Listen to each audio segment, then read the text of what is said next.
Have you ever had the experience of going to 4 different doctors for the same condition and getting 4 totally different opinions, advice, treatment plans? It can sometimes feel like your head is just spinning.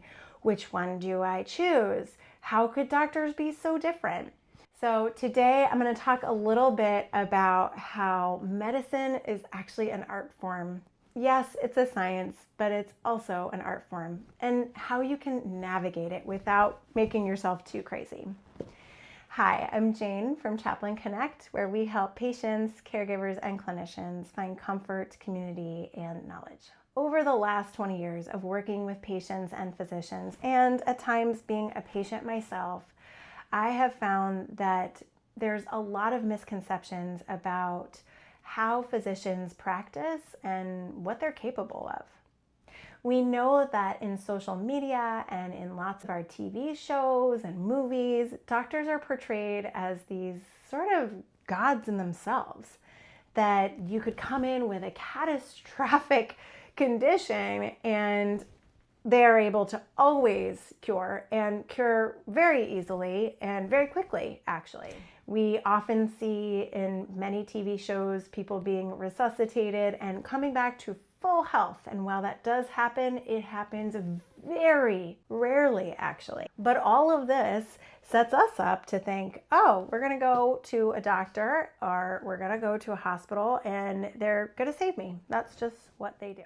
I think if you've ever done a science fair project in school, you may know that scientific studies, scientific research, scientific experiments have all these rules, and it seems like it's almost impossible to study how fast different types of liquids melt or not. But everything has to be so precise and measured and all these things. And so I think we actually then are sort of raised as kids to think, oh, well, clearly physicians are scientists, so everything is going to be all very standardized. And, you know, if I have the flu and I go to this doctor, they're going to tell me to do the same thing if I went to a different doctor. It's all going to be the same. And to be fair, most of the time in our lives, it is the same. If you have the flu or you're feeling sniffly, maybe you have seasonal allergies, you're going to get pretty much the same guidance from most physicians. The trick comes, though, when you have a more advanced illness, a chronic illness, and most definitely when you have a rare illness. You will find that you tell your symptoms to the same type of physicians. Let's say it's rheumatology. And if you go to 4 different rheumatologists, they may have 4 different understandings of what you might have, how to test for it, how to treat it.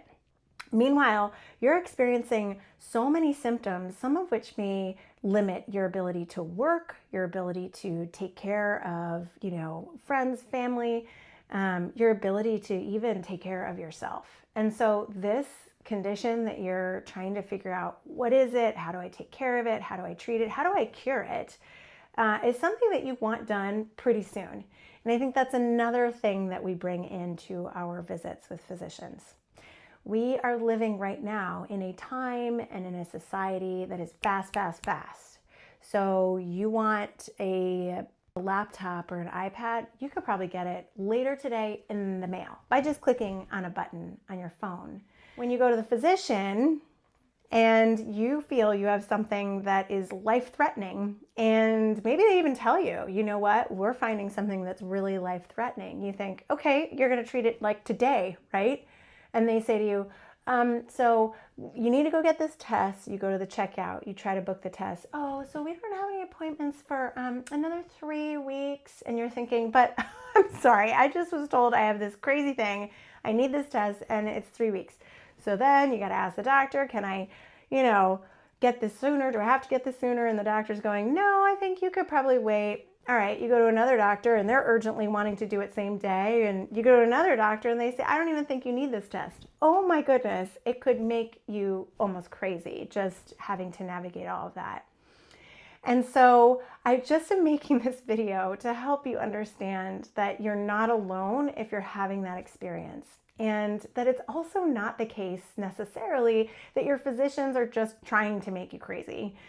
They are also working in a system that requires scheduling, that has limited resources. So, if you need an MRI and it's all booked up, it's all booked up. You can't get an MRI if there's no available slots. So it's navigating, how urgent is this thing? And do I need this test at all? And what are the risk benefits too of getting this test? And what will it show me? And then what's my treatment going to be? You may be in a place where you're getting different treatment options from different physicians as well. And then that can be dizzying. This one says to do chemo and then surgery, and then that one says no, do surgery and then chemo. Oh my gosh, what do you do?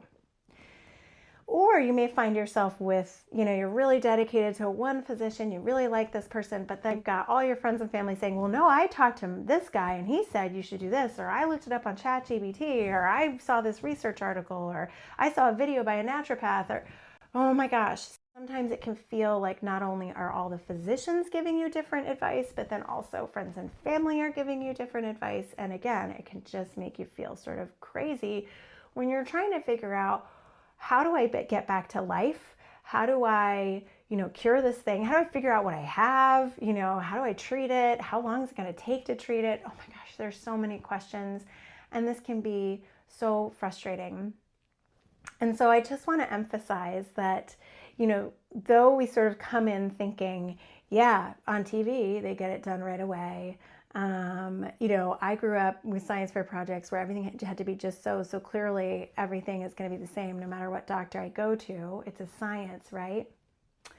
Or you may be really wanting it done like today, like Amazon does, right?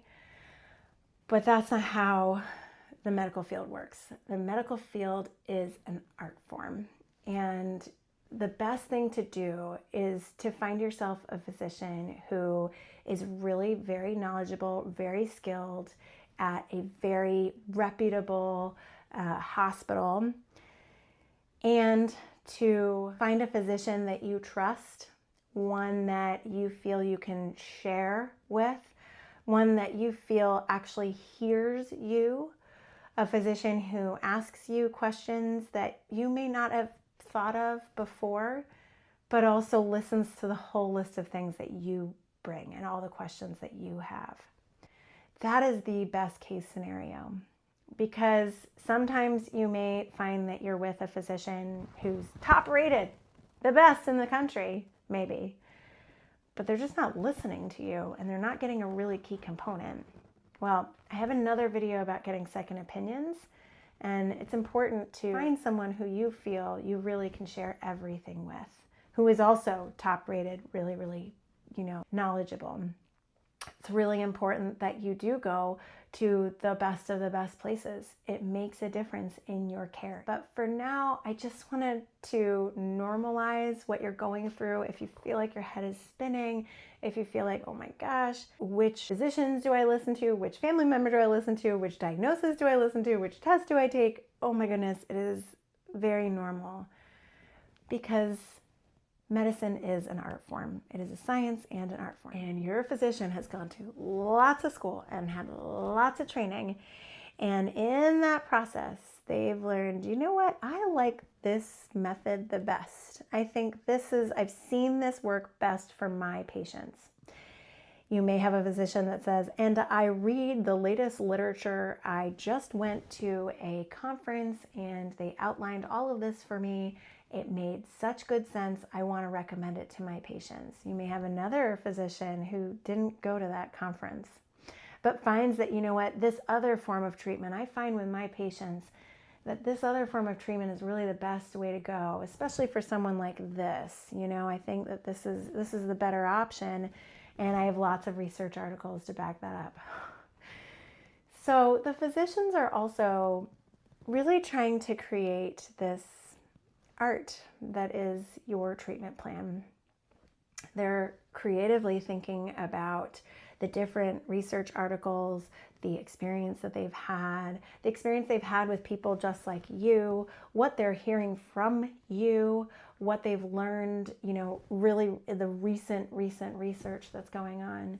They're pulling all of this, the test results, all of this they're pulling together, and then they come up with a plan for you.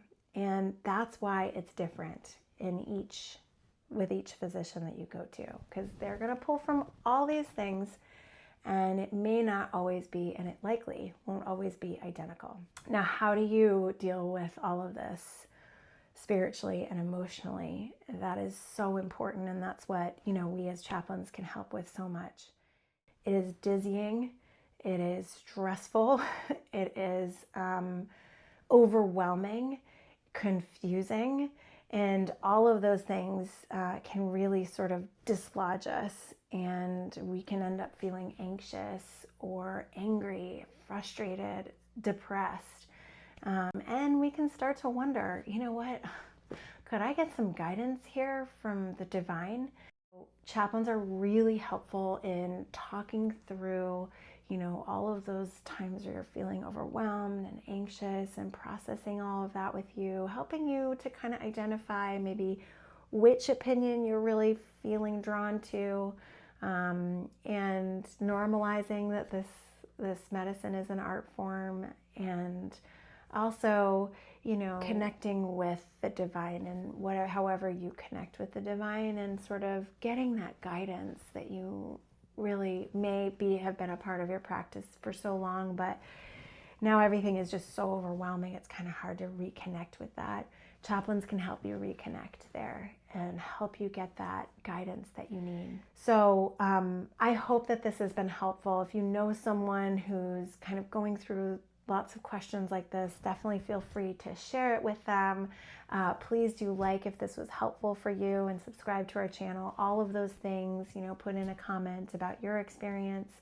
All of those things can really help us continue to make more content and continue to help you. So I hope with everything that you're going through that you can have as good a day today as you possibly can.